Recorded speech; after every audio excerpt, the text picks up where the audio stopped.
What if I told you that the money in your wallet isn't just paper and metal, but a living, breathing energy that responds to your deepest thoughts and emotions?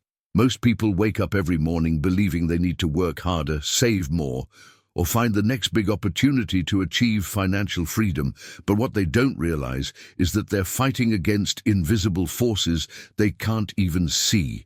Helena Blavatsky, the pioneering mystic who revolutionized spiritual thinking in the 19th century, understood something that modern society has completely forgotten. Money is not a thing you chase, it's an energy you align with. Have you ever wondered why some people seem to effortlessly attract wealth while others struggle despite their best efforts? It's not about luck, education, or even hard work. It's about understanding the hidden laws that govern abundance itself. Blavatsky revealed that our intentions, thoughts, and personal vibrations create an invisible magnetic field around us that either attracts or repels financial prosperity. But here's where it gets fascinating, and perhaps a little unsettling. Money has evolved beyond a simple medium of exchange. It has become what occultists call an egregore, a thought-form entity created by millions of collective human minds over centuries. This invisible being feeds on our desires, our fears, our desperate need for security, growing stronger with every transaction, every worry about bills, every dream of striking it rich. Stay with me until the end, because what you're about to discover might completely change how you view your relationship with money. You see, this egregore doesn't just passively exist. It actively influences your behavior, your decisions, and yes, even your ability to create wealth. Most people unknowingly worship at its altar every day, following rituals they don't even recognize as spiritual practices. The shocking truth is that while you think you're chasing money, or rather, this energetic entity, is actually managing you. It's time to reverse this dynamic and learn how to work with these cosmic forces instead of against them. The financial abundance you seek isn't hiding in investment strategies or business plans. It's waiting in the realm of consciousness itself. The ancient wisdom Blavatsky shared wasn't meant for a select few mystics hidden away in secret societies. It was meant for people like you and me, living in the modern world, struggling with bills, dreams, and the constant pressure to succeed financially. She understood that breaking free from the egregore's control requires more than just positive thinking or repeating affirmations in front of a mirror. Think about your own relationship with money right now. Have you ever noticed how your mood changes when you check your bank balance? How certain money conversations make your chest tighten? Or how you might feel guilty when you spend on yourself, yet anxious when you save too much? These aren't just personal quirks. They're signs that you're dancing to the egregore's tune. If this topic resonates with you, I genuinely want to hear about your experience. Drop a comment below about what touched you the most. Maybe it's a moment when you felt money's invisible power, or perhaps you've noticed patterns in your financial life that you can't quite explain. Your story could be the breakthrough someone else needs to hear. And if you're finding value in exploring these deeper aspects of wealth and consciousness, please hit that like button. Your likes tell me that this content is reaching the right people, those ready to look beyond surface-level financial advice and dive into the spiritual mechanics of abundance. Your participation here is what helps this channel grow and reach more people with this kind of content that mainstream finance simply won't touch. Consider subscribing if you want to continue this journey with me. We're going to explore not just what Blavatsky taught, but practical ways to apply these esoteric principles in your daily life. The next videos will show you exactly how to recognize when you're being controlled by the egregore, and more importantly, how to break free from its influence to create genuine, sustainable wealth. But understanding the problem is just the beginning. Now that you know money has this hidden energetic dimension, you must be wondering, so what can I actually do about it? This brings us to perhaps the most profound Revelation in Blavatsky's teachings. Your external wealth is nothing more than a mirror reflecting your internal state. The chaos in your bank account, it's echoing the turmoil in your consciousness. The scarcity you experience, it's showing you the disconnection from your own inner abundance. Most people approach wealth building backwards. They believe that if they accumulate enough assets, enough passive income, enough security, then they'll feel abundant inside. But Blavatsky understood that this is like trying to change your reflection by painting the mirror. The real transformation begins with a radical shift in consciousness, a fundamental rewiring of how you perceive abundance itself. Your true power isn't in your ability to hoard resources or play the market perfectly. It lies in your capacity to embody the vibration of abundance, regardless of what your current circumstances might suggest. This isn't about positive thinking or manifestation platitudes. This is about understanding the metaphysical mechanics behind wealth creation. When you align your inner state with what Blavatsky called the universal divine supply, money stops being something you chase and becomes something that naturally gravitates toward you. Think about the wealthiest people you know or have studied. Beyond their strategies and investments, there's usually something different about their energy, their presence, their relationship with abundance. They operate from a place of already having rather than desperately needing. This isn't arrogance, it's alignment. They've somehow tapped into the cosmic principle that true abundance flows from the inside out, not the outside in. But here's where most spiritual teachings about money fall short. They focus on the attractive aspect without addressing the resistance. You could have all the positive affirmations in the world, but if your subconscious is still running old programming about money being evil, or if you carry guilt about prosperity, or if you're unknowingly bound by invisible vows of poverty from past generations, those energetic blocks will sabotage every effort you make. Now, I want to go even deeper into this topic and explore exactly how these energetic blocks form. Blavatsky discovered that many of our financial limitations aren't even our own. They're inherited patterns, karmic debts, and spiritual contracts we don't even remember making. Some people carry vows of poverty from past lives where they believed material abundance would corrupt their spiritual path. Others are unconsciously bound by family patterns of scarcity that go back generations. The fascinating part is how these invisible forces manifest in your daily life. Have you ever been on the verge of a financial breakthrough only to have something go wrong at the last minute? Or found yourself inexplicably self-sabotaging when opportunities arise? This isn't bad luck. It's these hidden energetic patterns playing out in real time. Your relationship with money is being governed by forces operating far below the level of conscious thought. But once you understand these mechanisms, you can begin to work with them rather than against them. The goal isn't to eliminate all your challenges with money. It's to recognize that those challenges are invitations to transform at the deepest level.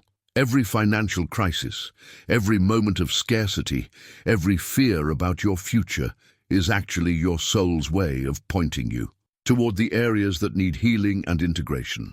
If this exploration is opening your eyes to patterns you hadn't noticed before, comment below. This resonates with me. The biggest misconception about spiritual approaches to wealth is the idea that money itself is somehow impure or unspiritual. This limiting belief has kept countless seekers trapped in unnecessary poverty, believing they must choose between material abundance and spiritual growth. But Blavatsky saw through this false dichotomy completely. Money isn't good or evil, it's neutral energy that takes on the qualities of whoever handles it. The truth is, money is like a mirror for consciousness. When it's held by someone driven by greed, fear, or ego, it becomes a tool of separation and destruction. But in the hands of someone with pure intentions and elevated consciousness, that same money transforms into a force for good, healing, creation, and service. The spiritual masters throughout history didn't reject Wealth because it was impure. They understood its true nature and chose their relationship with it wisely. Think about this deeply. Every dollar bill that passes through your hands carries the energy of everyone who's touched it before.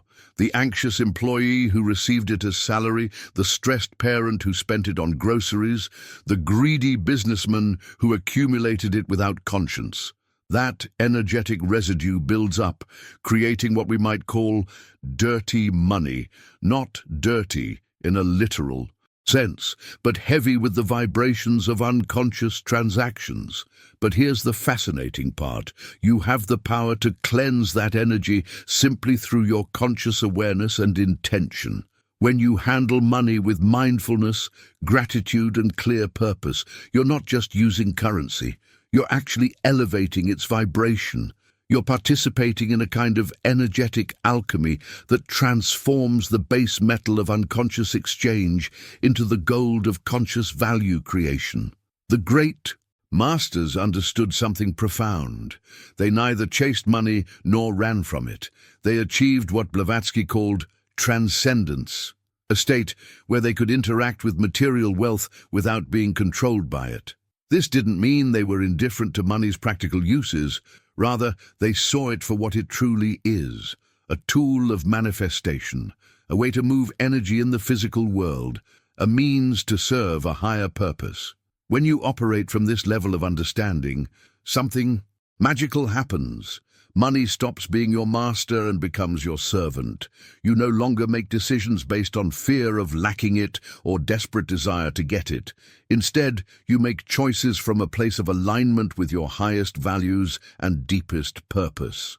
The money follows naturally, not because you're chasing it, but because you've become the kind of person who naturally attracts resources aligned with their mission. This is why so many people fail with traditional wealth-building strategies. They focus on the mechanics, the investments, the side hustles, the saving techniques, without addressing the consciousness behind them. They're trying to build a mansion on a foundation of quicksand. The external techniques can only work when the internal orientation is properly aligned. The ancient wisdom traditions understood that true mastery over money comes from understanding its spiritual nature. This doesn't mean turning money into an object of worship. That's just another form of egoic relationship. It means recognizing money as a form of energy that responds to consciousness, that amplifies whatever intention drives its use. When you approach money with this understanding, you begin to see patterns you never noticed before. You start recognizing how your emotional state affects your financial flow. You become aware of how your thoughts about money create your reality around money. You realize that every financial decision is actually a spiritual choice that reveals your level of consciousness. Now, I want to go even deeper into this topic and explore how ancient wisdom traditions actually taught about handling money. Blavatsky wasn't the first to understand these principles. She was simply one of the most articulate in bringing this knowledge to the modern world. The real question becomes, how do you practically implement this understanding in your daily life? How do you transform from someone who serves money to someone who makes money serve a higher purpose? Have you noticed how your relationship with money affects other areas of your life?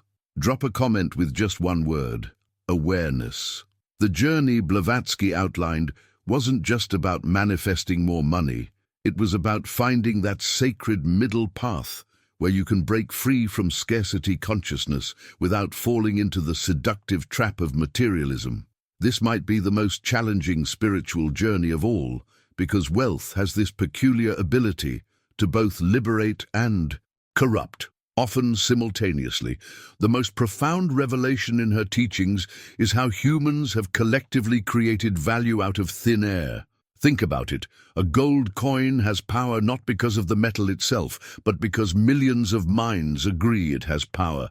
A piece of paper becomes currency not through any inherent value, but through collective belief. We've been living in a mass hypnosis for thousands of years, where the imagined becomes real simply through shared agreement. But here's where it gets interesting. If value is essentially a mental projection, then you have far more power over your financial reality than you've been led to believe. You're not just a victim of economic systems and market forces. You're actually a co-creator in this grand illusion, and once you understand the rules of the game, you can start playing it more consciously. The ancient wisdom keepers knew something that modern financial education completely misses.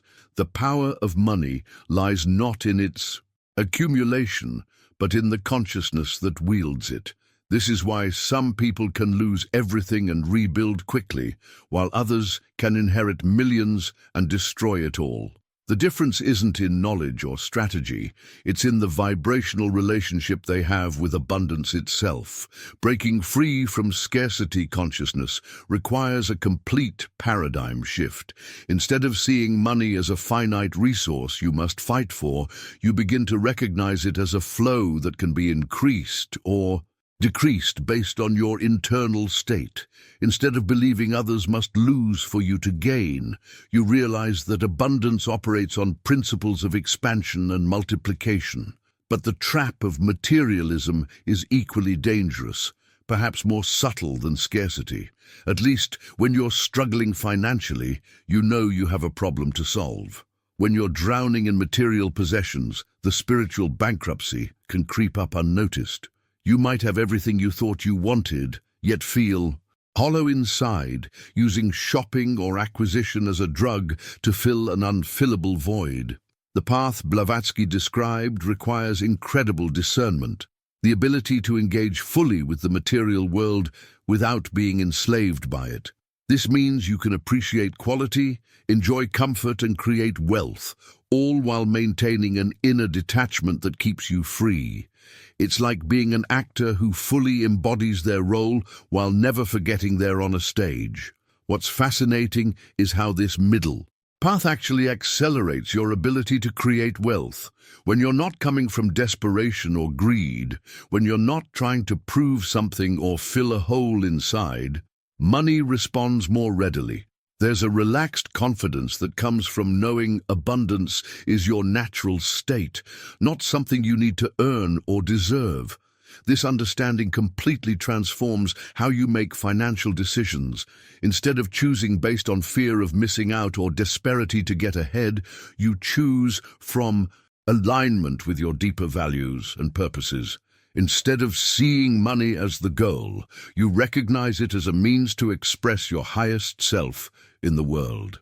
The revelation that value is essentially collective consciousness in action should be both humbling and empowering. Humbling because it shows how much of what we consider real is actually agreed upon imagination.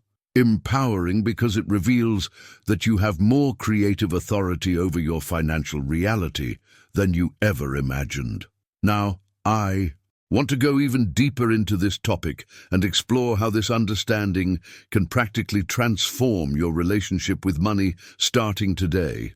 The question isn't just how to make more money, it's how to embody the consciousness that naturally attracts and wisely manages abundance. How do you maintain that delicate balance between engagement and detachment, between appreciation and obsession? If you're ready to explore this deeper level of financial wisdom, comment below with the word transform. The most powerful realization in Blavatsky's teachings is recognizing that money is merely a symbol, never the source. It's like mistaking the menu for the meal or the map for the territory. Money represents sustenance, convenience, possibilities, but it can never actually be those things. This simple distinction revolutionizes everything about how you relate to wealth. It's the difference between worshipping the painting and appreciating what it points toward. Think about how this plays out in your daily life. When you see money, you're not really seeing money. You're seeing the potential for experiences, security, freedom, or status. But those experiences, that security, that freedom, they exist independently of the money itself.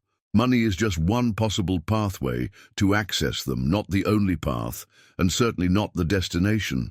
This is why the medieval alchemists weren't actually trying to turn lead into gold. They were speaking metaphorically about spiritual transformation.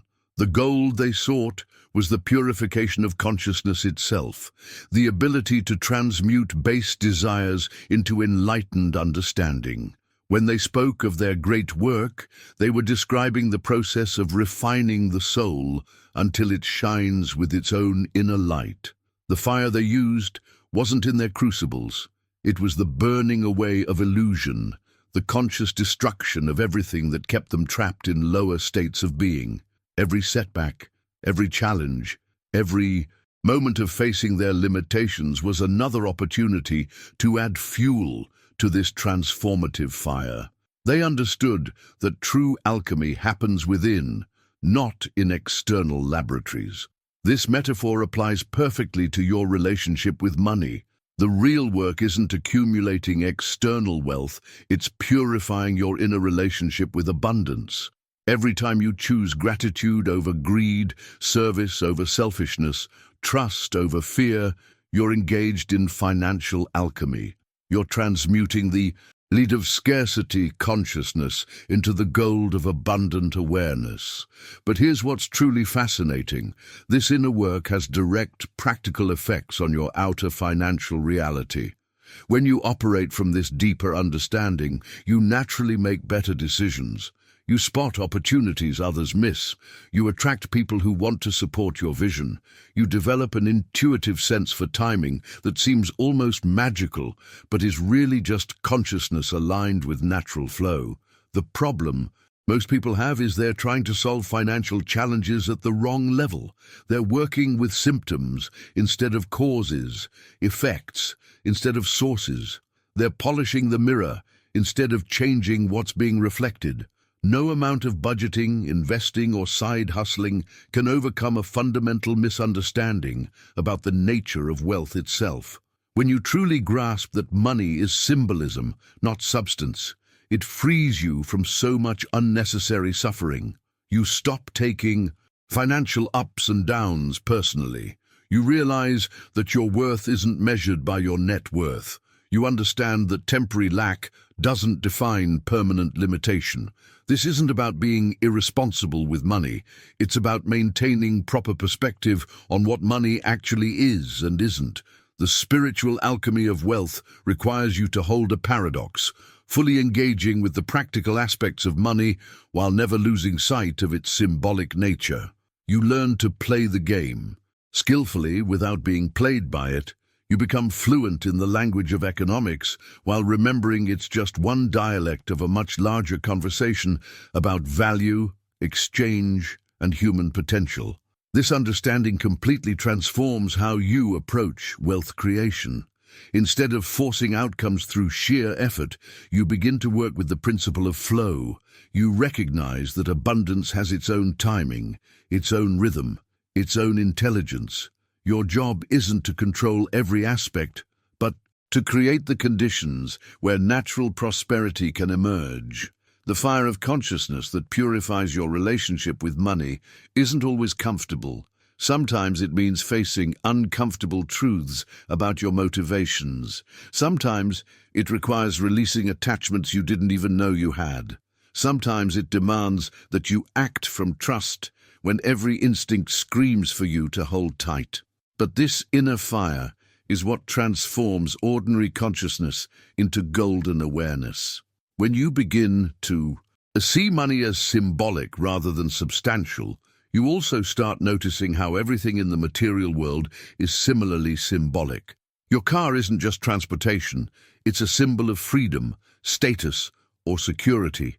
Your home isn't just shelter, it's a symbol of belonging, success, or comfort.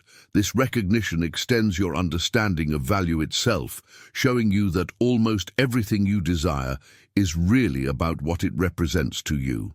Now I want to go even deeper into this topic and explore how this symbolic understanding can actually accelerate your wealth creation. When you're no longer fighting the nature of money but working with it, when you're focused on the consciousness behind the symbol rather than the symbol itself, extraordinary things begin to happen. The question becomes, how do you maintain this deeper awareness while still navigating the practical demands of a money-based world? If you're feeling a shift in how you see money right now, type just the word symbol in the comments.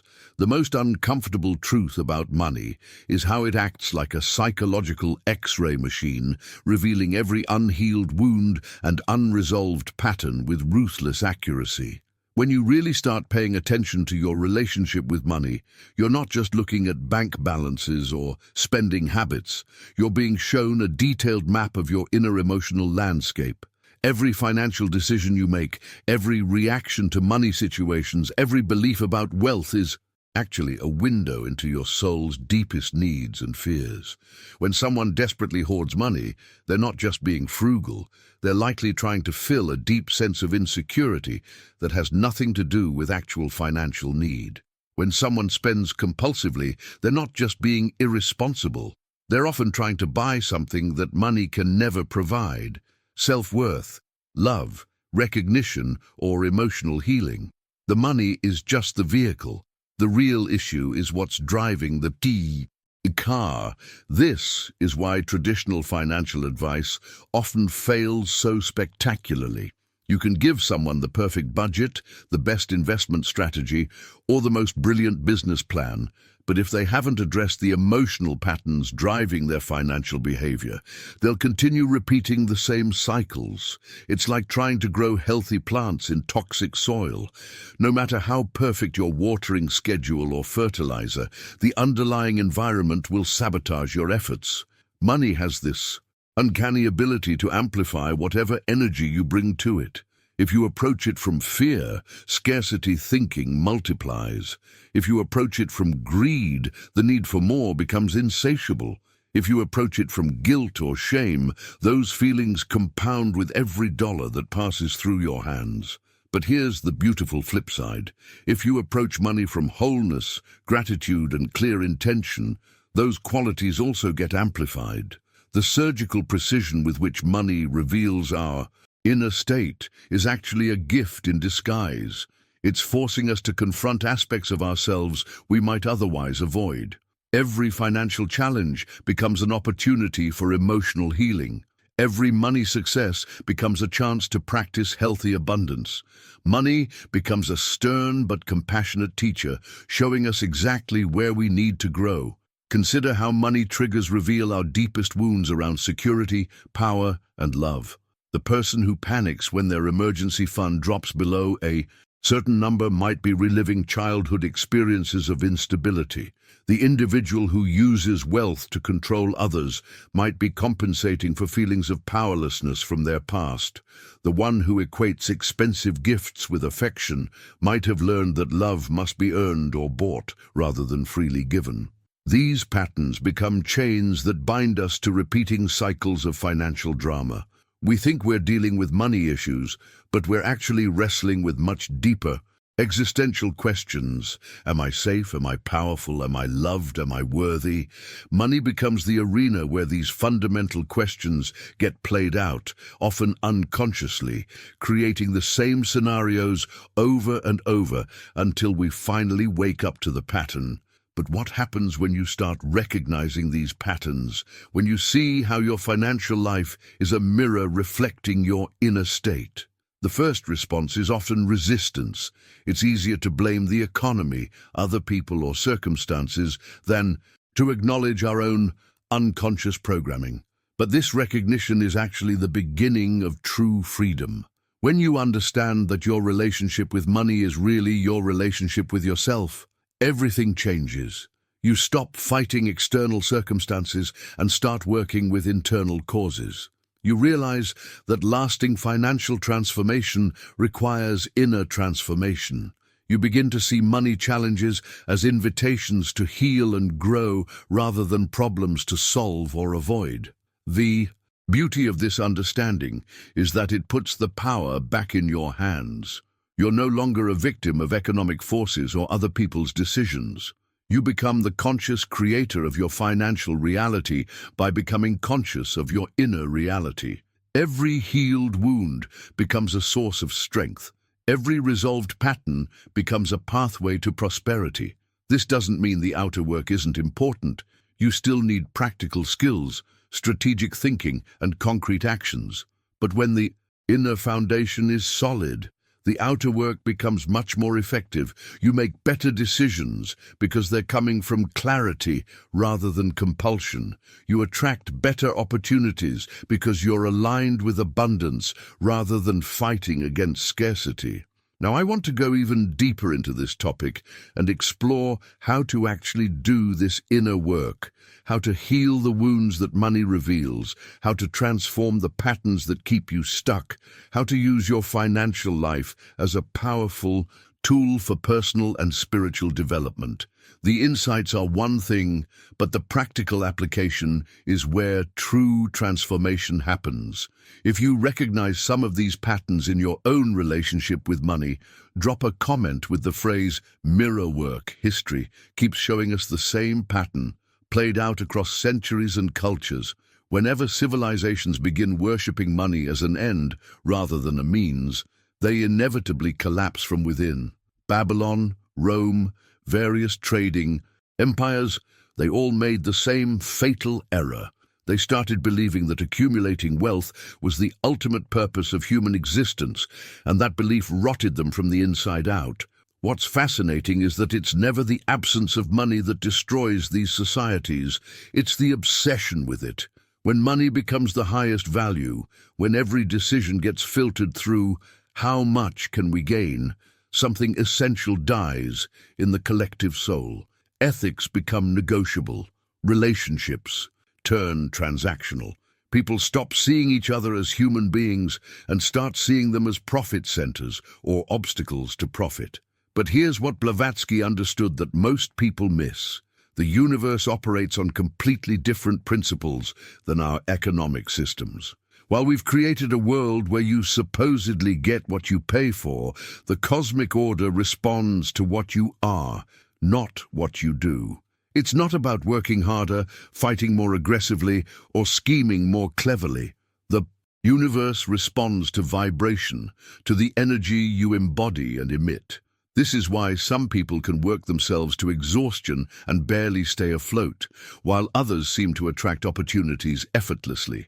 It's not about fair or unfair. It's about alignment with how energy actually moves in the universe. Those who vibrate in sufficiency attract sufficiency. Those who embody scarcity attract scarcity. And this happens regardless of their external actions or circumstances. The vibration of sufficiency isn't what most people think it is. It's not pretending you have everything you want or denying current challenges. It's a deeper knowing, a cellular understanding that you are fundamentally okay, that the universe is fundamentally benevolent, that everything you need will be provided at the right time. It's operating from fullness rather than emptiness, from trust rather than fear. This might sound mystical, but it has very practical implications.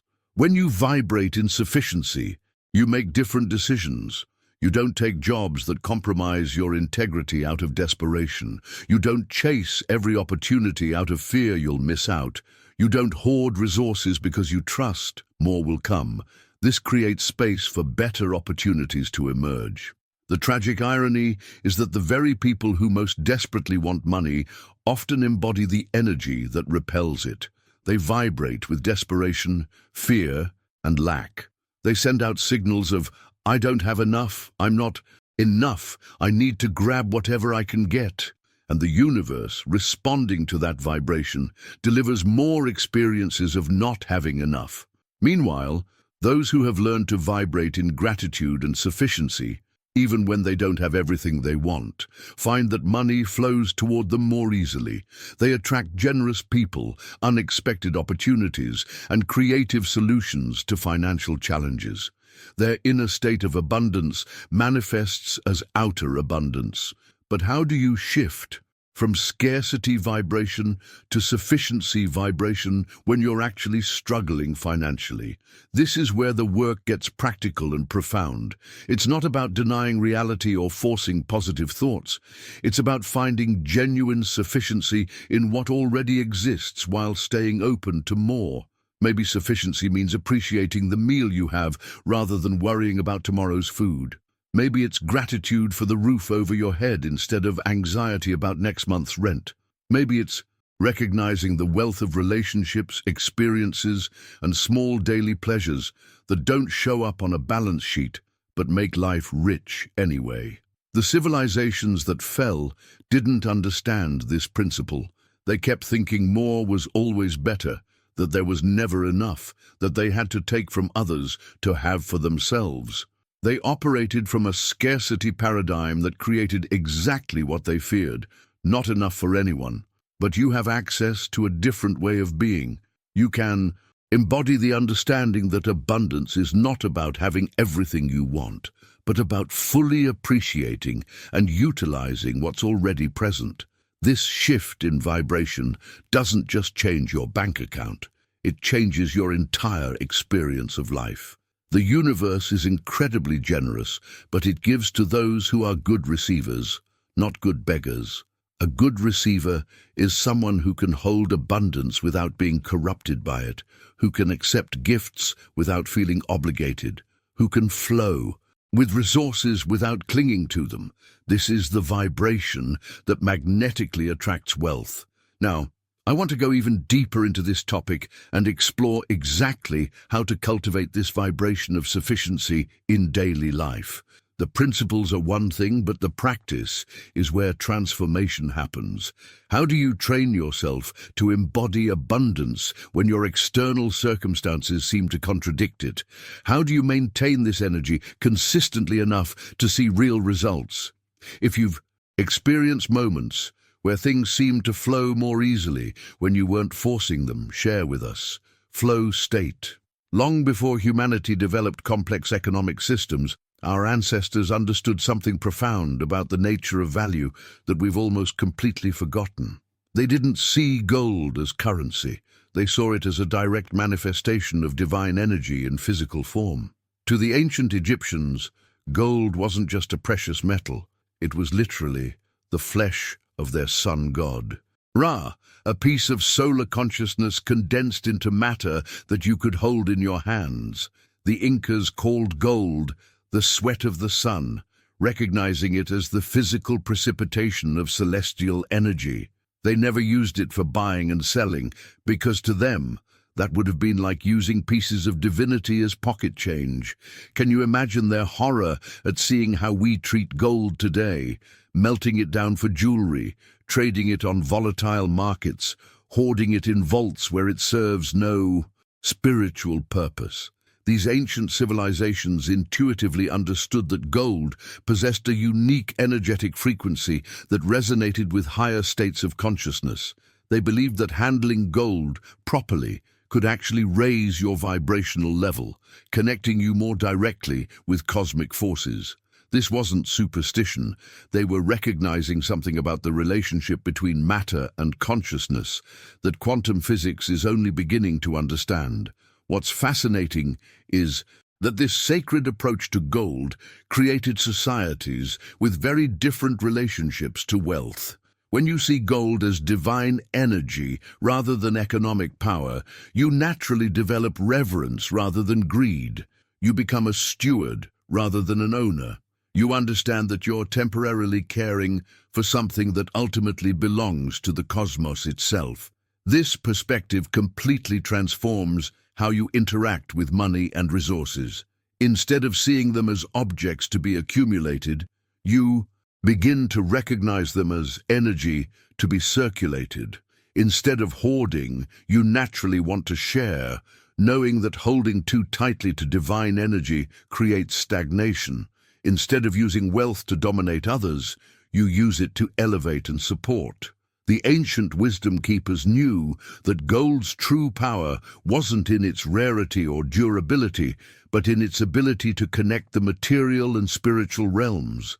They used golden objects in ceremonies, not for their monetary value, but for their capacity to hold and amplify spiritual energy. Gold became a bridge between heaven and earth, a physical manifestation that could help humans remember their own divine nature. When you start seeing money through this ancient lens, everything changes. Each transaction becomes a sacred exchange. Every coin that passes through your hands carries the potential for blessing rather than burden. You begin to treat money with the respect and reverence it deserves as condensed cosmic energy rather than treating it as just another commodity. This isn't about returning to ancient economic systems. That's neither possible nor practical in our modern world. But we can absolutely reclaim the wisdom behind their approach. We can remember that all wealth ultimately comes from the same source that creates stars, grows trees, and sustains life itself. We can treat money as sacred while still engaging productively with modern financial realities. The transformation happens when you start asking different questions. Instead of, how can I get more money, you ask, how can I become a better steward of the resources flowing through my life? Instead of, how can I protect my wealth, you ask, how can I use what I have to serve the highest good?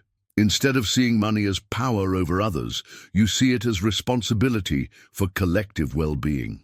This ancient understanding also reveals why some people have such complicated relationships with money. On a soul level, they remember when wealth was sacred, when resources were shared according to divine principles rather than accumulated through aggressive competition. The modern financial system can feel deeply wrong to these souls because it violates their ancient memory of how wealth should truly function. But here's the beautiful possibility. You can embody this ancient wisdom while fully participating in contemporary life. You can treat your money as sacred energy while still paying bills, investing wisely, and building financial security. You can honor the divine nature of wealth while still enjoying material comforts and experiences.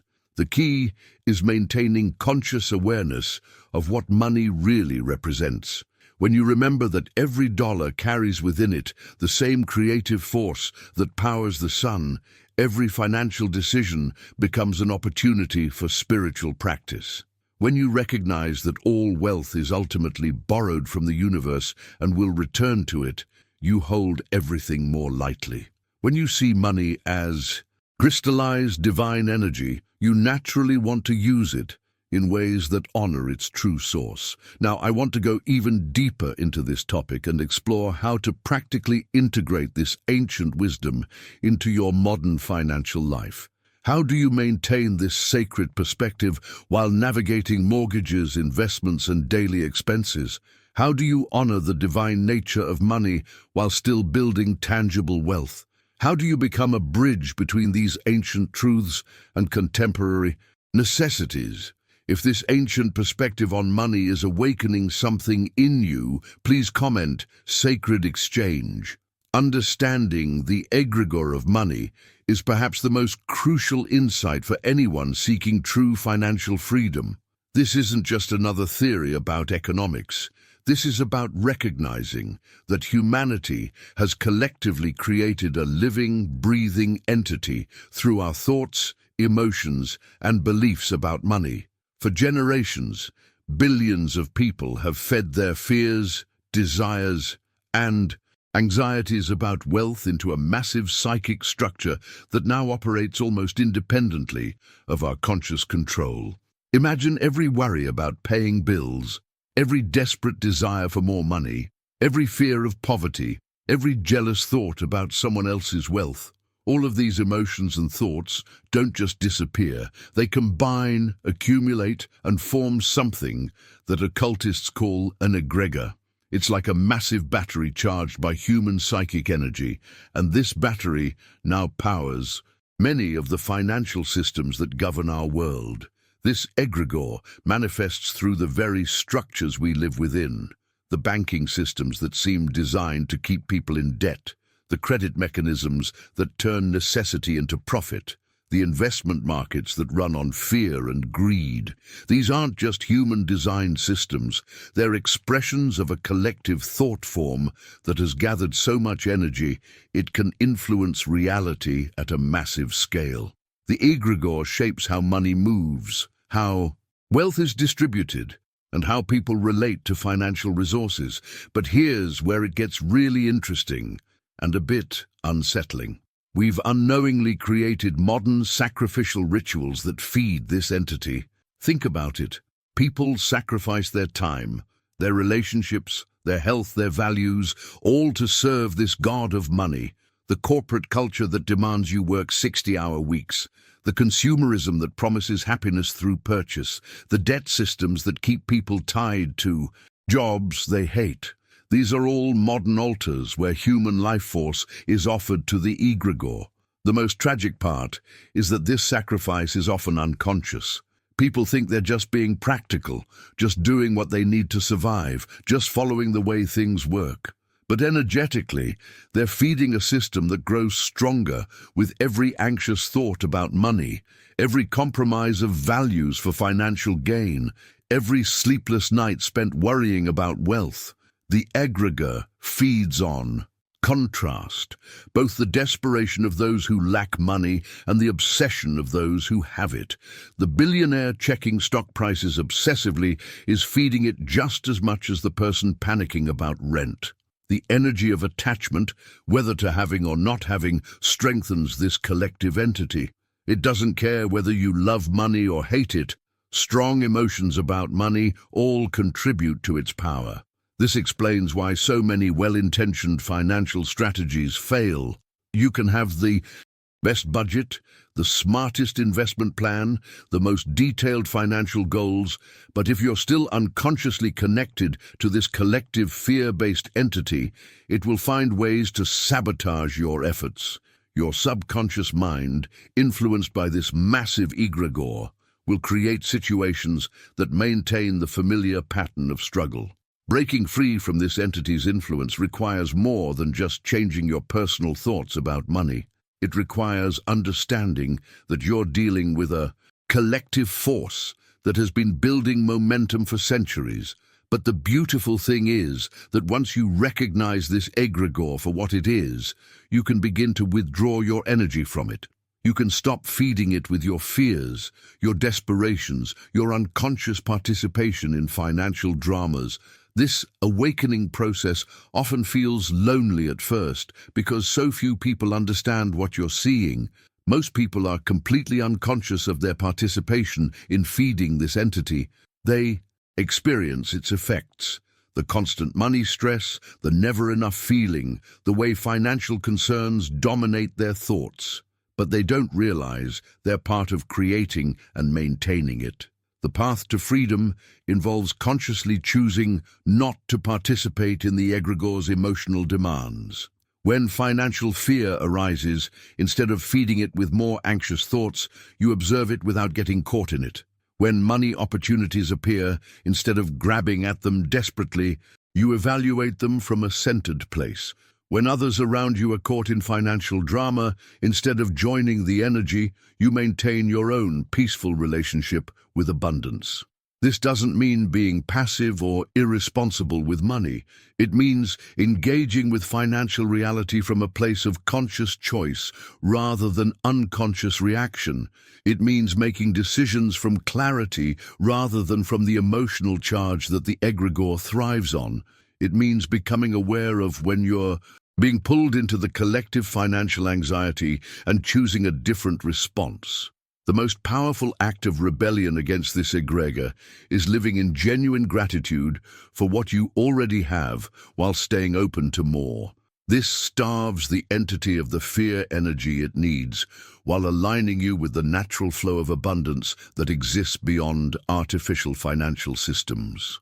When enough people withdraw their energy from fear-based financial thinking, the egregore weakens and new possibilities emerge. Now, I want to go even deeper into this topic and explore practical techniques for recognizing when you're being influenced by this collective entity and how to consciously disengage from its emotional pull. The awareness is powerful, but the application is where real liberation happens.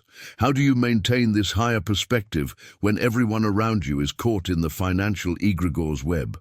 If you're starting to recognize this invisible influence in your own relationship with money, let me know by commenting. Egregore awareness. Breaking free from the egregore's influence requires understanding that you have complete control over where you direct your psychic energy. Every thought, every emotional reaction, every belief you hold about money is either feeding this collective entity or starving it. The moment you become conscious of this dynamic, you can begin making different choices. Instead of defaulting to scarcity thoughts when financial challenges arise, you can consciously redirect your mental energy toward abundance and possibility. This isn't about denying financial reality or pretending problems don't exist. It's about not allowing these challenges to trigger the old programs that keep you energetically connected to collective financial fear. When bills arrive, when unexpected expenses pop up, when income fluctuates, these are all opportunities to practice maintaining your energy rather than unconsciously feeding it to the egregore through worry, panic, or despair. The real revelation comes when you understand that inner wealth isn't just a feel-good concept, it's the actual source of all outer abundance. Everything you see manifesting in the physical world first existed in consciousness. Every invention, every business, every financial success started as an idea, a vision, a vibration in someone's awareness. The external world is constantly reshaping itself to match the dominant vibrations being emitted by conscious beings. This connection to the invisible source isn't something you have to create or achieve. It already exists. You're already connected to infinite abundance at the deepest level of your being. The illusion is that scarcity is real and abundance must be earned. In reality, abundance is your natural state, and scarcity is just a learned pattern of thinking and believing that blocks your natural flow. When you align with this invisible source, something magical happens. You stop trying to force outcomes and start allowing them to emerge naturally. You stop chasing money and start creating value that naturally attracts money. You stop worrying about having enough and start operating from the certainty that you're always taken care of. This isn't naive optimism. It's a deep knowing that comes from reconnecting with your true nature. The most profound shift happens when you realize you're not trying to get something from a stingy universe. Instead, you're allowing yourself to be a channel through which universal abundance can flow. You're not begging for prosperity. You're remembering that you are prosperity in human form. This perspective completely transforms how you engage with money and wealth creation. Breaking free from the egregore means developing what spiritual teachers call witness consciousness around money. You learn to observe your financial thoughts and emotions without being dominated by them. When fear about money arises, instead of fighting it or feeding it, you simply notice it. When opportunities present themselves, instead of reacting from desperation or greed, you respond from clarity and discernment. This witnessing creates space between you and the collective financial programming. In that space, new possibilities can emerge. Solutions you couldn't see before become obvious. People and opportunities that were previously invisible start appearing in your life. Resources flow in ways that feel synchronistic rather than forced. The key is consistency in this practice. The egregore has been fed by human fear and desire for thousands of years. It won't lose its hold on you after one moment of awareness. But each time you choose consciousness over unconsciousness, each time you choose trust over fear, each time you choose gratitude over lack, you weaken its influence in your life while strengthening your connection to your true source. This inner work has immediate practical benefits. When you're not constantly anxious about money, you make better financial decisions. When you're not driven by scarcity, you recognize opportunities others miss. When you're not attached to specific outcomes, you're more flexible and creative in how you generate income. The inner transformation naturally manifests as outer improvement. What's fascinating is how this shift affects everyone around you. As you stop participating in collective financial fear, you give others permission to do the same. Your peaceful relationship with money becomes a catalyst for others to examine their own relationship with wealth. You become a living example that there's another way to relate to financial reality. This doesn't happen overnight, and it doesn't happen without genuine commitment to the inner work. You have to be willing to face your own financial fears, to question beliefs you've held your entire life, to act from trust when everything around you is operating from fear.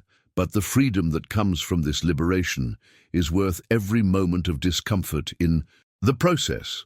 The beautiful paradox is that the less you need money for your sense of security, identity, or worth, the more easily it flows to you.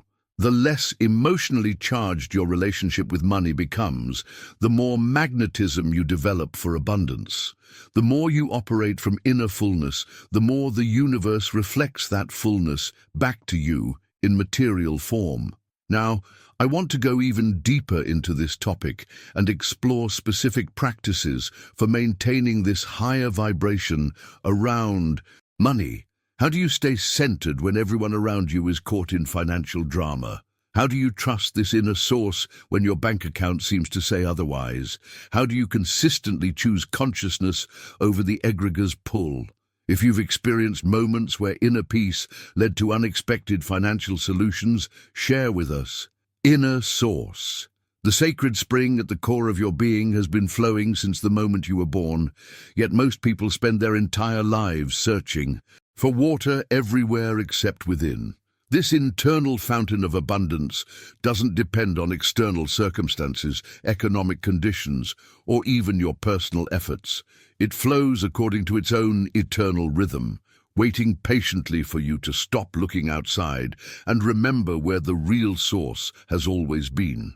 What's remarkable about this inner fountain is its consistency. While external markets fluctuate, jobs come and go, and economic systems rise and fall, this internal source remains absolutely reliable. It doesn't have good days or bad days. It doesn't respond to the stock market or political changes. It's not affected by inflation or recession. It simply is, always available, always full, always ready to provide exactly what you need when you need it. The universe operates on a completely different economy than the one we've been taught. In the cosmic order, value isn't determined by scarcity or competition, but by vibration and resonance. The universe doesn't give to those who work the hardest, fight the fiercest, or need the most. It gives to those who align with the frequency of already having what they seek. This isn't unfair. It's just how energy naturally flows. This vibrational economy explains why effort alone is often insufficient for creating wealth. You can work 3 jobs, apply every productivity hack, and hustle until you're exhausted. But if your inner vibration is one of scarcity, lack, or desperation, that's what will be reflected back to you. The universe is essentially saying, I hear what you're asking for, but I see what you're being, and I must respond to what you are, not what you want. The most powerful vibration you can maintain is that of inner abundance, the deep knowing that you're already whole, already provided for, already connected to everything you need. This isn't about being rich or poor in material terms.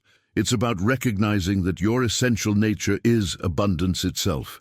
You're not a human being trying to become abundant. You're abundance itself temporarily experiencing human form. This shift in identity changes everything. Instead of seeing yourself as someone who needs to acquire abundance, you see yourself as someone who expresses abundance. Instead of trying to get something from the world, you focus on giving your gifts to the world. Instead of measuring your worth by what you have, you recognize your value in what you are. When you embody this frequency, several things happen automatically. First, you stop engaging in scarcity-based behaviors that actually repel wealth.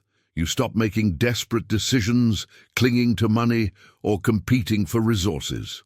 Second, you begin attracting opportunities and people that resonate with your abundant energy. Third, you develop an intuitive sense for what's truly valuable versus what just looks shiny on the surface. The beautiful thing about aligning with your inner spring is that it requires 0 external conditions to be met.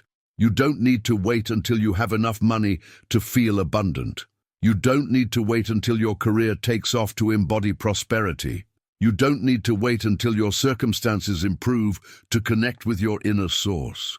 You can do this right now, in this moment, regardless of what your bank account says. This doesn't mean ignoring practical financial responsibilities or living in denial about material reality. It means approaching these challenges from a place of internal fullness rather than internal emptiness. When you're centered in your own abundance, you make clearer decisions, spot opportunities others miss, and respond to financial challenges with creativity rather than panic. The inner abundant state also protects you from the extremes of wealth. Whether you have a little or a lot, you maintain the same essential peace and contentment. This protects you from the corruption that often comes with sudden wealth and from the despair that can accompany financial loss. You remain stable, grounded, and free regardless of external fluctuations. What many people don't realize is that this inner state is not a feeling you generate, but a reality you uncover. The abundance is already there, covered by layers of conditioning, fear, and false identity. Your work isn't to create inner abundance, but to remove everything that's blocking your awareness of it. Every time you choose trust over fear, gratitude over complaint, giving over hoarding, you clear another layer. The sacred spring flows not just for you, but through you to others. When you're truly connected to inner abundance, you naturally become a source of blessing for those around you. You share freely, support generously, and inspire by example. This circulation of abundance strengthens your connection to the source and creates ripples of prosperity that extend far beyond your personal life. This internal fountain also has its own intelligence. It knows exactly what you need, when you need it, and how to deliver it in the perfect way. Sometimes this comes as money, sometimes as opportunities, sometimes as resources, and sometimes as the strength to keep going when things seem impossible. The supply takes whatever form serves your highest good. Now, I want to go even deeper into this topic and explore how to maintain this connection to your inner spring during challenging times. How do you remember your abundance when everything external seems to contradict it? How do you trust this inner flow when your rational mind is screaming about bills and responsibilities? How do you live from this sacred source while still navigating practical financial realities? If you're ready to explore practices that help you tap into this inner fountain consistently, comment below. Sacred Spring. Understanding how karma governs prosperity is perhaps one of the most profound and challenging aspects of Blavatsky's teachings on money. Most people see their financial situation as a result of current life circumstances, education, opportunities, hard work, or plain luck. But the deeper truth is that your relationship with money carries energetic threads that stretch across multiple lifetimes, creating patterns that repeat until they're consciously healed and transformed. Every soul incarnates with what spiritual traditions call karmic debt and karmic credit around various themes, and money is one of the most persistent. The way you handled resources in past lives creates an energetic template that influences your current financial reality. If you misused wealth, exploited others, or hoarded resources out of fear, those patterns create karmic imprints that must be balanced in future incarnations. This doesn't mean you're being punished for past mistakes, but rather that you're being given opportunities to learn and grow. A soul who abused financial power might incarnate into modest circumstances, not as punishment, but as a chance to develop wisdom, compassion, and proper relationship with material resources. They need to learn what it feels like to be on the other side of financial power dynamics. Conversely, souls who used wealth wisely, who were generous stewards of resources, who saw money as a tool for service rather than domination, carry that positive karma forward.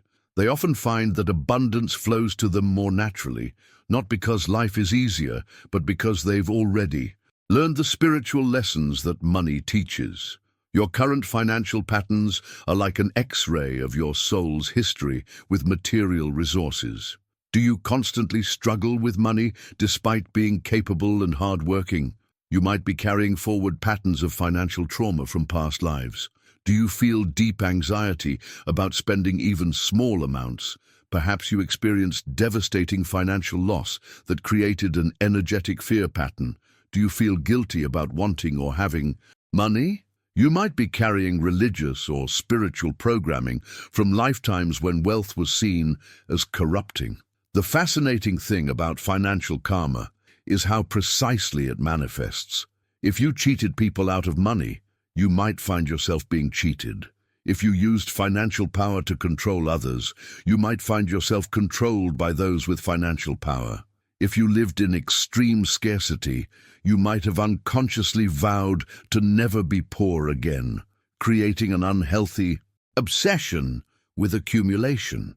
But karma isn't just about individual actions, it's also about vibrational resonance. Every incarnation adds to your energetic relationship with matter itself. How did you view physical possessions? Did you see them as purely material or as having spiritual significance? Did you believe the physical world was separate from the spiritual? These fundamental beliefs about the nature of matter and abundance create karmic patterns that influence your financial reality. Understanding this doesn't create fatalism or excuse personal responsibility. Instead, it empowers you to work with these patterns consciously. When you recognize that your financial challenges might have deeper karmic roots, you can approach them with more compassion and wisdom. You're not just trying to make more money, you're healing soul-level patterns that have been limiting you for lifetimes. This awareness also explains why some people seem to have natural financial gifts, while others struggle despite following all the same strategies. It's not about fairness in a conventional sense, but about each soul working with their unique karmic configuration. The person who seems to attract money effortlessly might be expressing karmic credit from lifetimes of wise financial stewardship. Working with financial karma requires both practical action and spiritual work. On the practical level, you examine your current financial patterns, beliefs, and behaviors. Where are you stuck? What fears drive your money decisions? How do you self-sabotage financially? These current patterns often mirror deeper karmic themes that need healing. On the spiritual level, you work to transform your vibrational relationship with money. This involves forgiveness. Forgiving yourself for past misuse of resources, forgiving others who've hurt you financially, releasing old vows of poverty or judgments about wealth. You might work with past life healing, meditation, or energy work to clear these deep patterns. The goal isn't to escape karma, but to consciously participate in its resolution. When you understand that your financial challenges are opportunities for soul growth rather than random difficulties, you approach them differently. You're no longer just trying to get ahead financially. You're completing ancient lessons, healing old wounds, and evolving your soul's relationship with material abundance. This perspective also brings tremendous freedom. You realize that your current financial situation isn't a permanent verdict on your worth or potential. It's simply a starting point in this lifetime's financial karma resolution. As you heal these patterns, as you change your vibrational relationship with money, as you apply higher understanding to practical actions, the karmic patterns begin to shift and new possibilities emerge.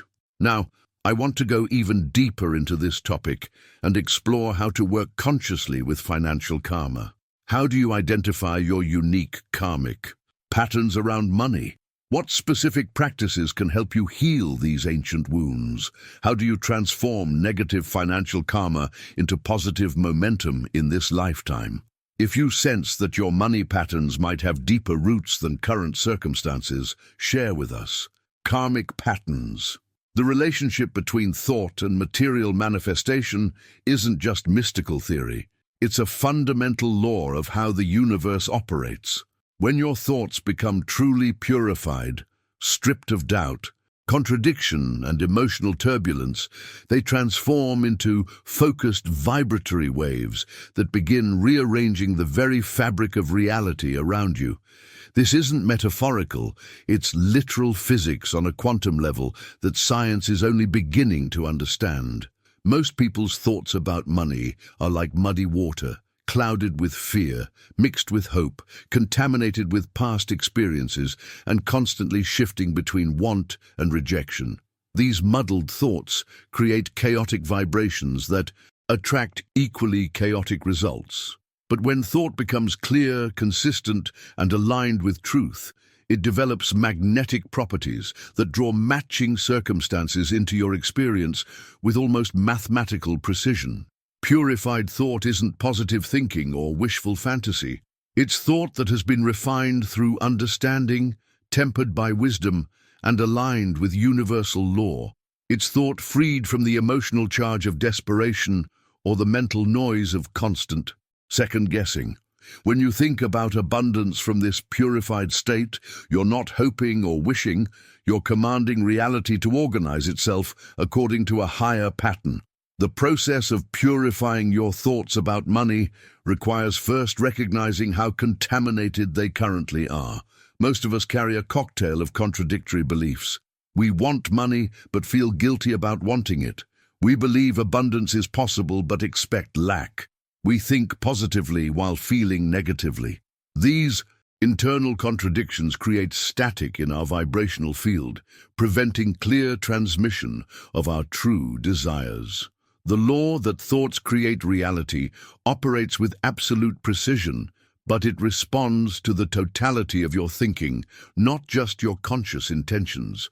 If you consciously affirm abundance while unconsciously expecting struggle, the universe receives mixed signals. It's like trying to tune into a clear radio station while multiple frequencies interfere with each other. The result is static and confusion. The breakthrough comes when you realize that thoughts of lack cannot generate abundance, regardless of how hard you think them. This isn't a cruel cosmic joke. It's simply how the law operates. Just as cold cannot create heat and darkness cannot produce light, thoughts rooted in scarcity cannot manifest prosperity. The universe responds to what is, not what you hope might be. This understanding completely changes how you approach mental work around money. Instead of trying to think your way into feeling abundant, you first create the internal conditions where abundant thinking naturally arises. This means releasing old patterns, healing financial wounds, and establishing a foundation of genuine sufficiency based on spiritual rather than material sources. When thought truly purifies, it becomes like a laser beam cutting through resistance. It penetrates the collective egregore of financial fear, bypasses karmic obstacles, and activates dormant potentials. Within your life field, money begins moving toward you, not because you're trying harder, but because you're vibrating at a frequency that naturally attracts it. The magnetic quality of purified thought explains why some people seem to attract opportunities effortlessly. Their thinking about wealth has become so clear and consistent that they've essentially programmed their local reality to organize around abundance. They're not working harder than others, they're thinking more purely, and that purity creates a powerful attractive force. This doesn't happen overnight. Thought purification is like physical training. It requires consistent practice and gradual strengthening. You begin by catching yourself in moments of confused or contradictory thinking about money. You notice when you're mixing desire with fear, hope with doubt, or gratitude with resentment. Each moment of awareness is an opportunity to choose clarity over confusion. As your thoughts purify, you'll notice that your relationship with money becomes increasingly effortless. You no longer need to force outcomes or push against resistance. Money begins flowing through your life like a natural stream, finding its way to you through channels you didn't even know existed. This isn't luck or coincidence, it's law in action. The real transformation happens when you shift from thinking about money to thinking from abundance. Instead of generating thoughts about having enough, you think from a place of already having enough. Instead of trying to create prosperity consciousness, you recognize that consciousness itself is prosperous. This subtle shift makes all the difference between struggling to manifest and allowing manifestation to unfold naturally. Remember, the universe doesn't judge your thoughts as good or bad. It simply responds to their vibrational quality. When your thinking becomes truly purified, when it aligns with the fundamental abundance of existence, the material world has no choice but to reflect that inner state. This is how thought creates reality, not through wishful thinking, but through vibrational law. Now, I want to go even deeper into this topic and explore the specific practices that purify thought and accelerate financial manifestation. How do you actually train your mind to think clearly about money? What techniques help you maintain this purity consistently? How do you identify and dissolve the hidden thought patterns that are sabotaging your abundance? If you're ready to work with the power of purified thought in a practical way, drop this single word in the comments. Purification. Will is the sacred fire that transforms mere thought into living reality. You can have the most purified thinking, the clearest intentions, and the most elevated consciousness, but without will to animate these thoughts, they remain beautiful but powerless dreams floating in the mental realm. Will is the force that takes your invisible intentions and makes them visible in the physical world. It's the bridge between what you envision and what actually manifests. True will isn't the stubborn determination of the ego trying to force outcomes. That kind of willpower often creates more resistance than results. Divine will is more like a river that knows its destination. It flows with purpose, but adapts to the landscape, finding the path of least resistance while never losing sight of where it's going. This will comes from alignment with your deepest truth, not from desperate wanting or fearful grasping. When authentic will merges with purified thought, something extraordinary happens. The universe begins to reorganize itself around your vision. Opportunities appear.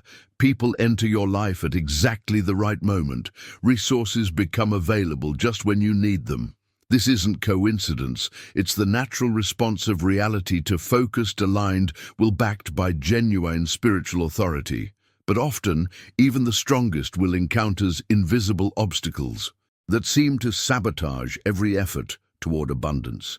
These obstacles frequently trace back to what occultists call vows or pacts, energetic contracts made either in this lifetime or previous ones that bind you to patterns of limitation. Some people carry ancestral vows of poverty passed down through generations like a hidden inheritance of lack. These vows were often made with the best intentions. Perhaps a past life monk took a vow of poverty, believing material possessions would corrupt their spiritual path. Maybe an ancestor made a desperate promise during wartime to give up wealth if their family could survive. Or possibly a soul decided to incarnate into poverty to learn specific lessons about humility and compassion, but then forgot to consciously release that self-imposed limitation. What makes these invisible pacts so powerful is that they operate below the level of conscious awareness. You might consciously want abundance, work hard for it, even think purely about it. But if you're bound by an unconscious vow of limitation, your will encounters constant internal resistance. It's like trying to drive forward while the unconscious mind has its foot firmly on the brakes. Recognizing these hidden vows requires careful self-observation. Do you consistently sabotage yourself just before financial breakthroughs? Do you feel guilty about having more than others? Does abundance feel spiritually wrong somehow? Do you have inexplicable fears about wealth corrupting you? These can all be clues that invisible pacts are operating in your energy field. The beautiful truth is that any vow made by the soul can be consciously revoked by the soul. These aren't permanent sentences, but temporary learning agreements that can be dissolved when they no longer serve your highest good. The process involves first recognizing the vow, understanding its original purpose, forgiving yourself for making it, and then consciously choosing a new reality. Sometimes these vows are generational, passed down through family bloodlines like genetic traits. Your great-grandmother's fear of poverty might still be influencing your financial reality. Your grandfather's guilt about family money might be creating unconscious resistance to building wealth. These ancestral patterns require conscious healing work to break their influence on current generations. When you combine strong will with purified thought and release these invisible limitations, the results can be dramatic. Resources that were previously blocked begin flowing. Opportunities that seemed impossible become available.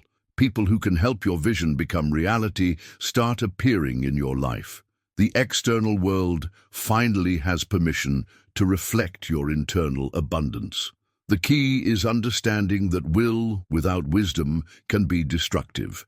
You need the guidance of purified consciousness to direct your will wisely. You need the clarity of purpose that comes from spiritual alignment, and you need the freedom that comes from releasing old vows and limitations that no longer serve your growth. Working with will also requires patience and trust. Unlike emotional energy, which can be intense but brief, true will is like a steady flame that burns consistently over time. It doesn't waver with temporary setbacks or get discouraged by delays. It maintains its focus and power even when external circumstances seem to contradict your vision. The development of will is paradoxical. It requires effort, but not force, determination but not rigidity, strength but not hardness. It's like learning to stand in flowing water. You need stability, but also flexibility. Too rigid, and you'll be knocked over. Too flexible, and you'll be carried away by the current. Many people give up just before their will would have created the breakthrough they sought. They mistake temporary resistance for permanent impossibility. They interpret delays as denials. But true will understands that manifestation has its own timing, its own process, its own intelligence. Your job is to maintain the fire of intention while allowing the universe to determine the how and when. Now, I want to go even deeper into this topic and explore practical techniques for developing authentic will while identifying and releasing the invisible vows that may be sabotaging your abundance. How do you distinguish between divine will and ego willfulness? What are the signs that hidden vows are affecting your financial reality?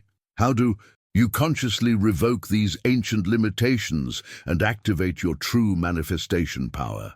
If you suspect invisible vows might be affecting your relationship with money, let me know by commenting "hidden vows."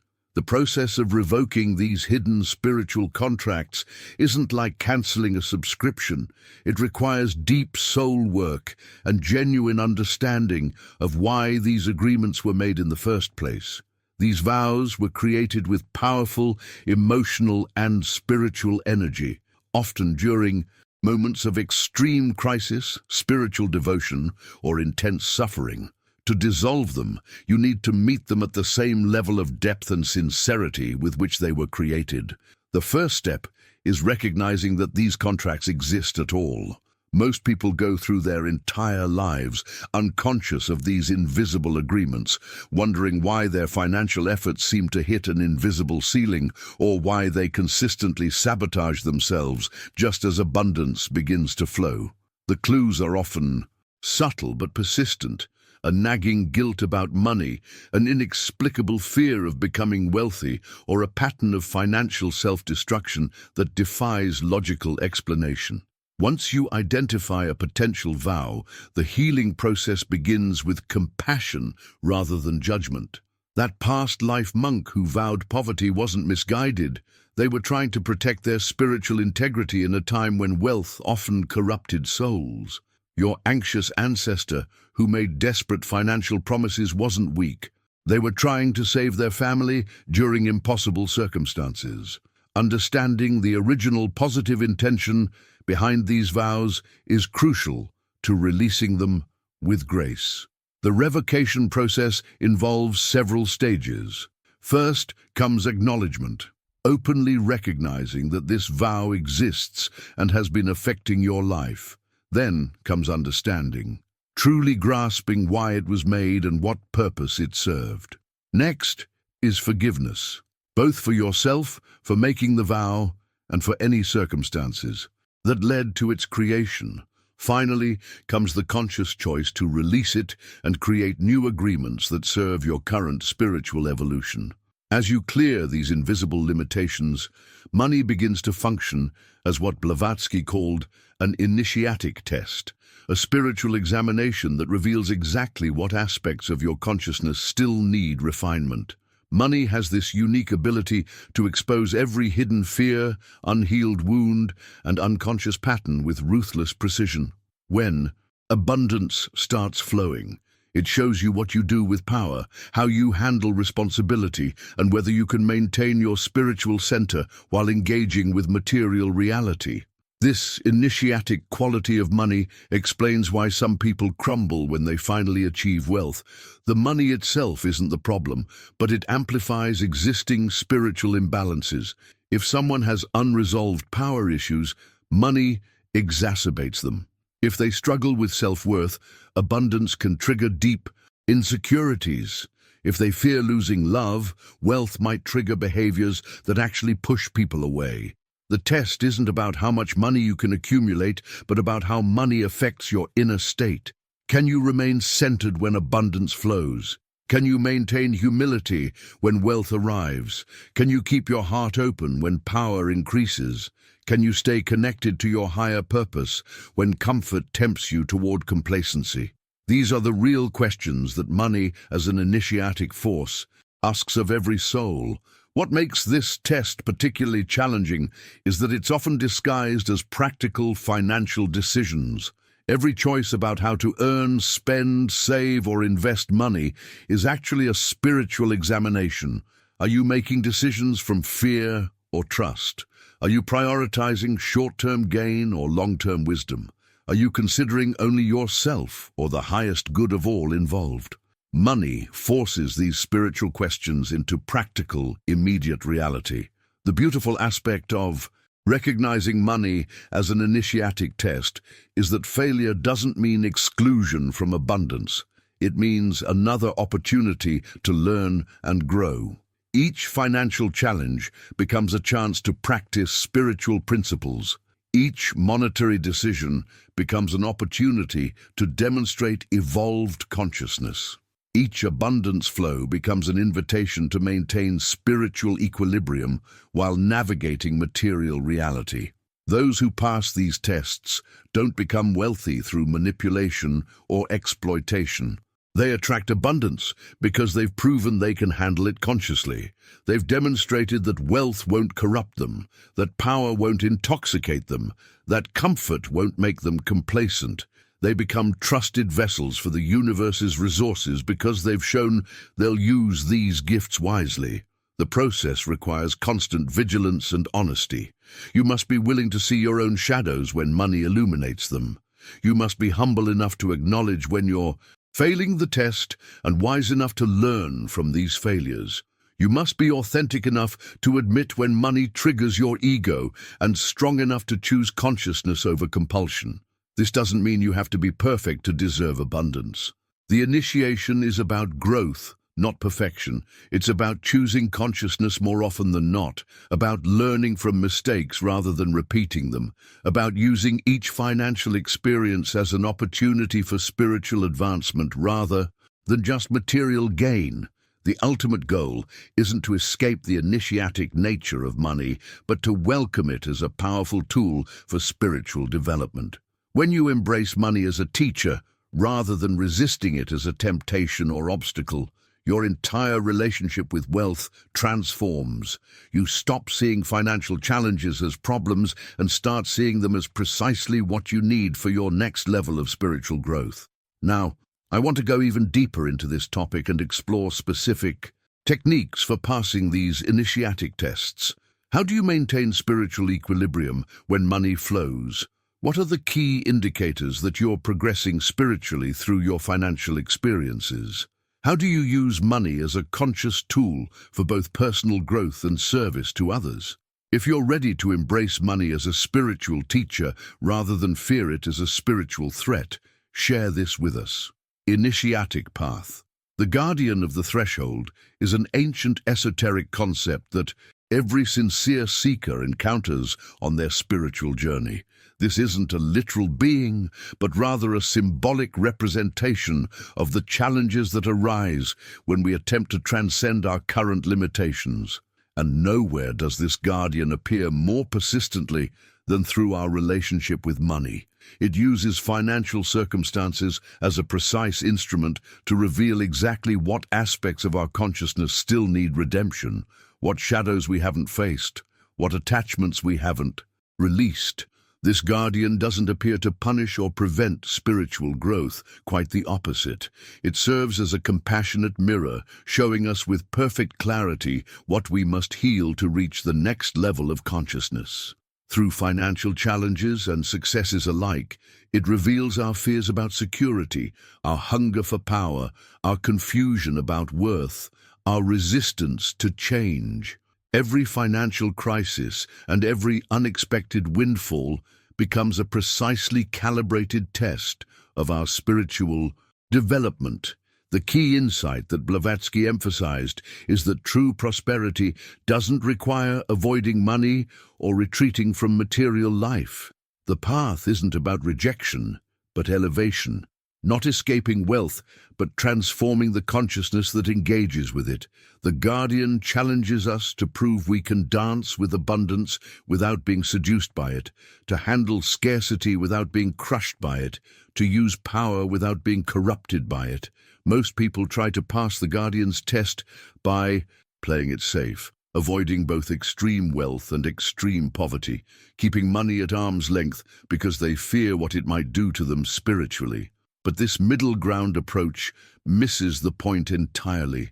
The test isn't about controlling circumstances, but about maintaining consciousness regardless of circumstances. You can't prove you can handle wealth by never having it, just as you can't demonstrate emotional stability by avoiding all challenging emotions. The guardian's wisdom lies in its precision. It doesn't give you the same test repeatedly. It evolves the challenges to match your developing consciousness. If you overcome the fear of scarcity, it might test you with abundance. If you learn to handle abundance without attachment, it might test you with volatility. If you master volatility with equanimity, it might test you with the responsibility of managing resources for others.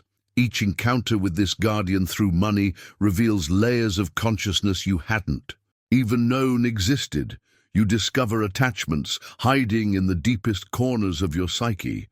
You find fears masquerading as wisdom. You uncover desires pretending to be spiritual aspirations. Money becomes the guardian's perfect tool because it touches every aspect of human experience: survival, security, pleasure, power, identity, contribution, legacy. The transformative moment comes when you recognize that the guardian isn't your enemy, but your greatest teacher. Its challenges aren't obstacles, but opportunities. Every financial difficulty becomes a chance to practice trust. Every monetary success becomes an invitation to cultivate gratitude. Every money decision becomes a laboratory for testing your spiritual principles under real-world pressure. Elevating your consciousness to properly hold wealth requires understanding that the problem isn't money itself, but the ego's relationship to money. When consciousness is clear, money becomes a neutral tool that can be wielded wisely. When consciousness is clouded, money becomes either a crutch for insecurity or a weapon for the wounded ego. The guardian observes which reality you're living and adjusts its tests accordingly. This elevation happens through consistent practice of conscious money management. Instead of making financial decisions from impulse, you pause and align with your higher wisdom. Instead of reacting to financial challenges with fear, you respond with curiosity about what you're meant to learn. Instead of Celebrating financial wins with ego inflation, you receive them with humble gratitude. The guardian particularly tests your relationship to the concept of deserving. Do you believe you deserve abundance? Do you think others deserve it more than you? Do you feel guilty about having while others lack? These seemingly simple questions reveal complex webs of conditioning that must be unraveled before true prosperity consciousness can stabilize. Perhaps the most sophisticated test, the guardian. Presence is the challenge of service through wealth. It's one thing to maintain spiritual integrity when you're poor, quite another to remember your higher purpose when you have the power to impact many lives through financial resources. The guardian watches carefully to see if wealth makes you more generous or more protective, more connected to others or more isolated in privilege. The journey past the guardian isn't about achieving a certain income level or net worth. It's about developing the kind of consciousness that can handle any financial reality with grace, wisdom, and spiritual integrity. When you can be equally present to abundance and scarcity, equally grateful for increase and decrease, equally committed to your highest values in poverty and wealth, then you've passed the guardian's core tests. This doesn't mean the challenges end. Spiritual growth is an eternal journey, but there's a qualitative shift in how you meet these challenges. Instead of being thrown off balance by financial circumstances, you use them as data points for continuing growth. Instead of seeing money problems as life problems, you see them as consciousness opportunities presented by a wise teacher. Now, I want to go even deeper into this topic and explore how to work with specific guardian challenges around money. What are the most common tests the guardian presents? How do you recognize when you're in the middle of a test versus when you're just dealing with practical financial matters? How do you transform each guardian encounter into genuine spiritual advancement? If you've recognized moments when financial challenges were actually spiritual tests in disguise, let us know. Guardian wisdom. The most profound realization about money's relationship to corruption is that money itself is completely neutral. It's our fear that poisons everything. Fear of not having enough creates desperate grasping. Fear of losing what we have builds walls of protection. Fear of being worthless without money drives us to compromise our values. These fears operate like viruses in our consciousness, distorting every financial decision and relationship until we can no longer distinguish between wise caution and paralyzing anxiety. Consider how differently you approach money when you're afraid versus when you're centered. Fear makes you tight, controlling, suspicious of others' motives. It pushes you to hoard resources, to steal opportunities from others, to justify actions you'd normally find reprehensible. But when fear dissolves, money becomes just another tool in your life, useful but not essential, helpful but not identity-defining. The alchemy of transforming fear into love around money happens through consistent practice of emotional awareness. Each time you notice fear arising in financial situations, whether it's anxiety about bills, jealousy of others' wealth, or panic about market changes, you have an opportunity to choose differently. Instead of being carried away by the fear, you can pause, breathe, and ask yourself what truth lies beneath this emotional reaction. Financial alchemy isn't about ignoring practical considerations or pretending everything is fine when it's not. It's about changing your vibrational relationship to financial challenges while still taking appropriate action. When you approach problems from curiosity rather than panic, from trust rather than desperation, from abundance consciousness rather than scarcity thinking, solutions appear that were invisible through the lens of fear. This transmutation requires understanding that need itself isn't the problem. It's how we relate to need that determines our experience. When need is met with dignity, with faith in life's provision, with openness to unexpected solutions, it becomes a creative force. But when need triggers ancient survival fears, it generates the very conditions it seeks to avoid: more need, more lack, more reasons to be afraid. The vibrational alignment that creates financial manifestation happens at levels far subtler than positive thinking or visualization. It's an alignment of your entire being, thoughts, emotions, actions, and energy field with the frequency of abundance. This alignment can't be faked or forced.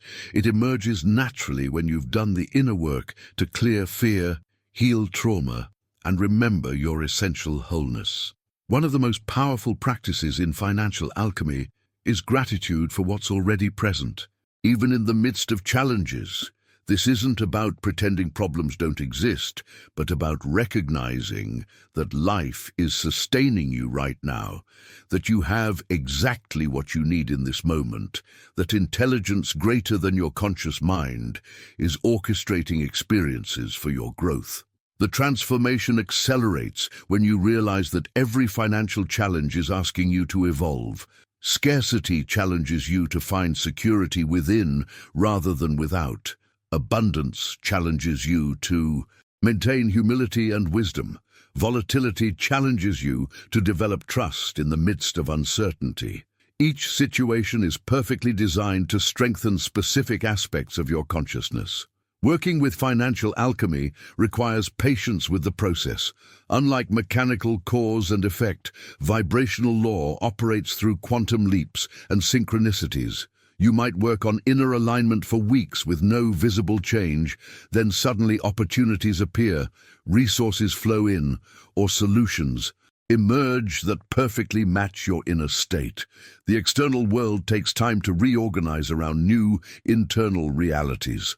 The most sophisticated level of financial alchemy involves transmuting not just your own need, but becoming a channel for meeting others' needs. When you're no longer bound by fear about your own financial security, you can perceive where resources need to flow for the highest good. You become sensitive to opportunities to circulate abundance, to support others' growth, to use wealth as a force for healing and evolution. This doesn't mean giving away everything you have or sacrificing your well-being for others. True alchemical giving comes from overflow, not depletion. When you're aligned with the source of abundance, giving becomes as natural as breathing, not a sacrifice, but an expression of your nature. The universe responds to this aligned generosity by ensuring you always have what you need to give. The signs that your financial alchemy is working include increased synchronicities around money, more effortless decision-making about financial matters, reduced anxiety about the future, and a growing sense that you're being guided and supported even when things seem uncertain. Money begins feeling less heavy, less charged with emotional significance, more like a flowing energy that serves life's purposes. Now, I want to go even deeper into this topic and explore advanced techniques for financial alchemy. How do you maintain vibrational alignment when facing serious financial crises? What specific practices help transmute fear into empowerment? How do you work with the law of circulation to ensure resources keep flowing in both directions? If you're practicing or interested in learning financial alchemy, share your experience with one word: transmutation. The Lords of Supply represent one of the most profound but least understood aspects of financial manifestation.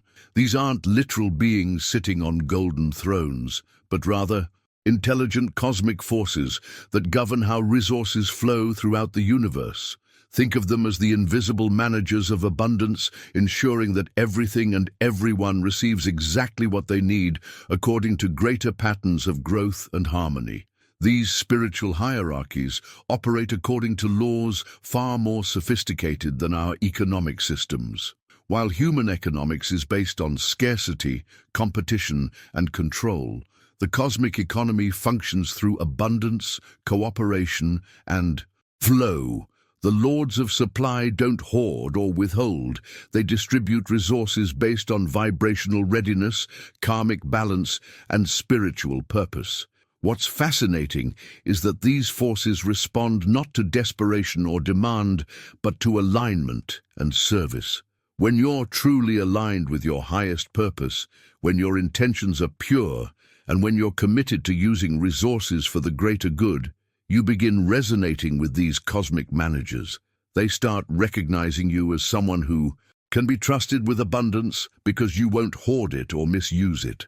The art of giving is perhaps the most direct way to work with these cosmic forces.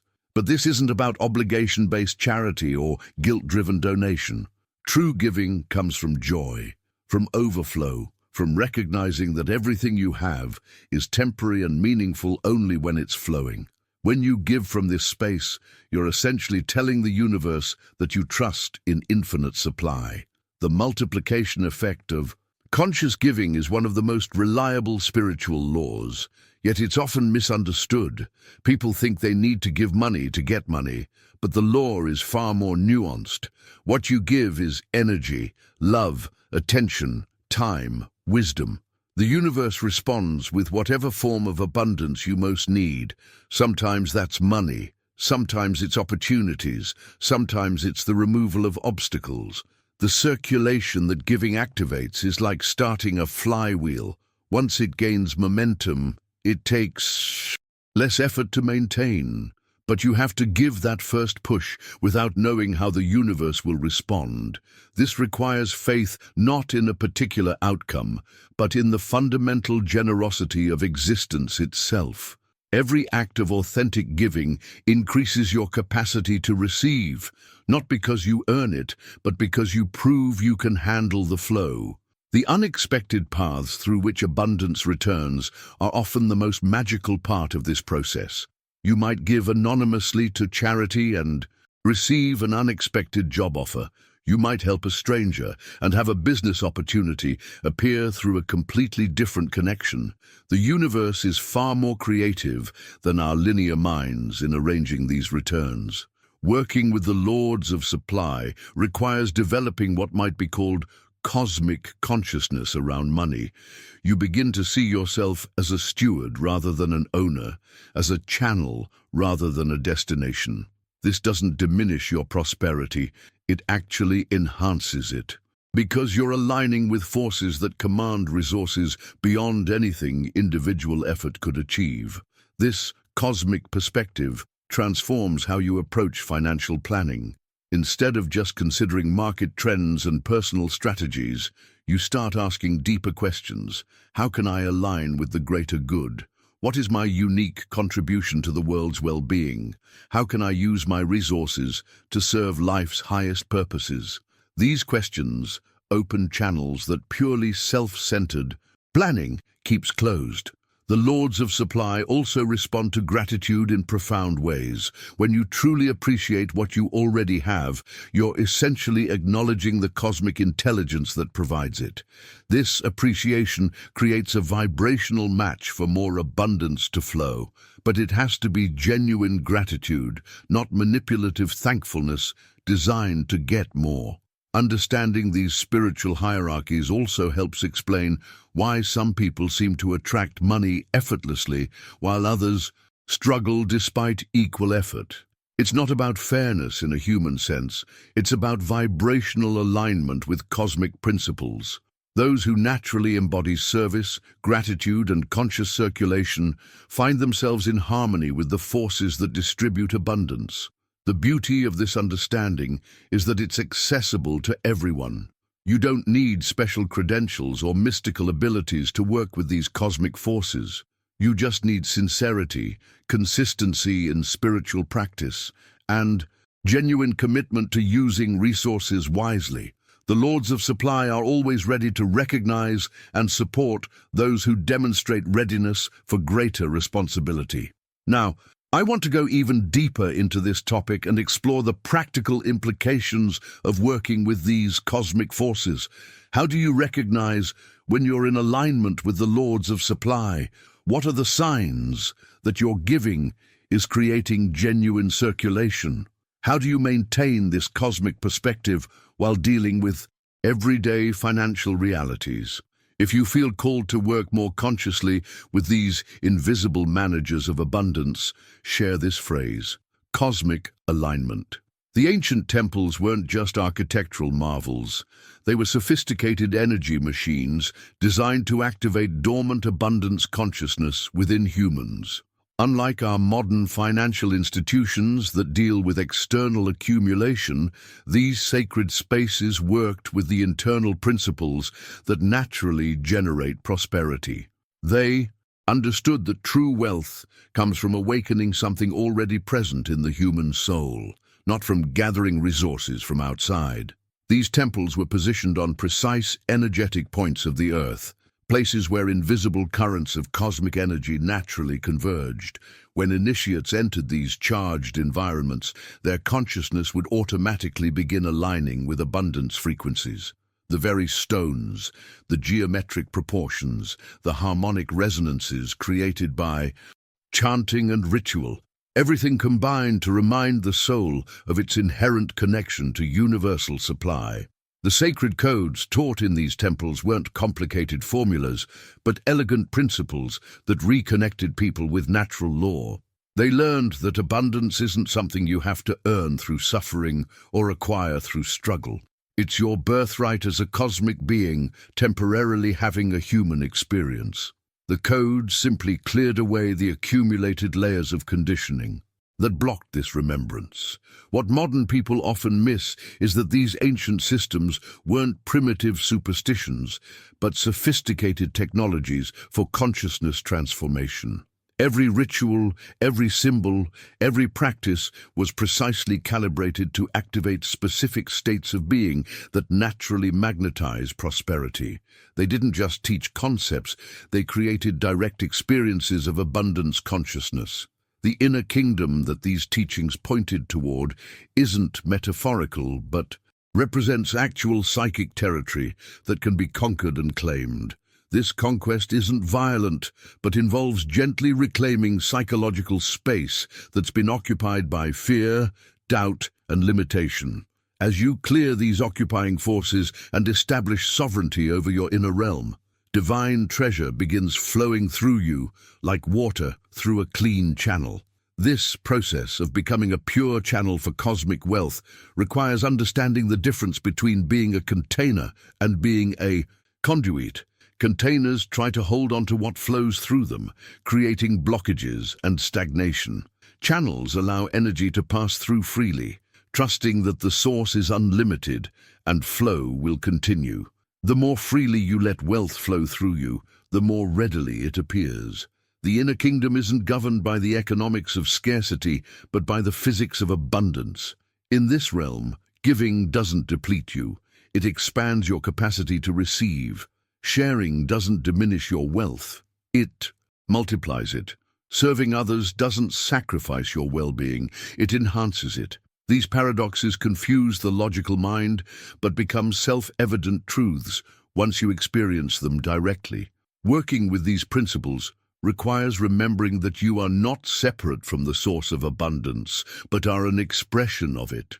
The cosmic treasure isn't something distant that you have to convince to come to you. It's the very essence of what you are, temporarily forgetting itself in the drama of human limitation. The awakening happens when you stop trying to get abundance from outside and start recognizing it as your true nature. The practices taught in ancient temples weren't about accumulating things, but about activating states. Through meditation, energy work, conscious breathing, and ritual, initiates learn to embody prosperity rather than merely think about it. They discovered that when you are abundance, abundance appears everywhere around you, not as a reflection of external circumstances, but as a projection of internal reality. This understanding completely transforms how you approach wealth creation. Instead of strategizing and struggling, you focus on aligning and allowing. Instead of forcing outcomes, you cultivate states of being that naturally attract corresponding experiences. Instead of working harder, you work deeper, addressing the consciousness that creates all circumstances. Now, I want to go even deeper into this topic and explore how to create your own modern version of these ancient abundance temples. How do you establish sacred space in your daily life? What practices activate abundance consciousness without needing elaborate rituals? How do you maintain this inner sovereignty while navigating the practical demands of contemporary financial reality? If you're drawn to creating your own sacred space for abundance work, let me know with one phrase: inner temple. And if you've made it this far, you're clearly someone who's ready to dive deep into the real mysteries behind money and consciousness. This isn't casual content for people who just want quick financial tips. This is the esoteric wisdom that transforms how you relate to wealth from the inside out. We're building something special here, a community of souls who understand that true prosperity goes far beyond bank balances and investment portfolios. Each video I create is like another piece of the puzzle, another key to unlock deeper levels of financial consciousness. By subscribing, you're ensuring you catch every piece as we explore these hidden teachings together. It means a lot to me when genuine seekers like yourself connect with this material. If this video opened something within you, if you felt that recognition of deeper truth, please hit that like button. It's not just about the algorithm. It's about acknowledging that we're on this transformative journey together. And since you're clearly someone who appreciates the deeper aspects of abundance consciousness, I have something perfect for you. There's a video right here that explores the practical application of these mystical principles. It's where we bridge the gap between ancient wisdom and modern financial reality. Click and continue with me over there. I think you'll find it's exactly what you need for your next step on this path. Remember, you didn't find this content by accident. Trust what's calling you.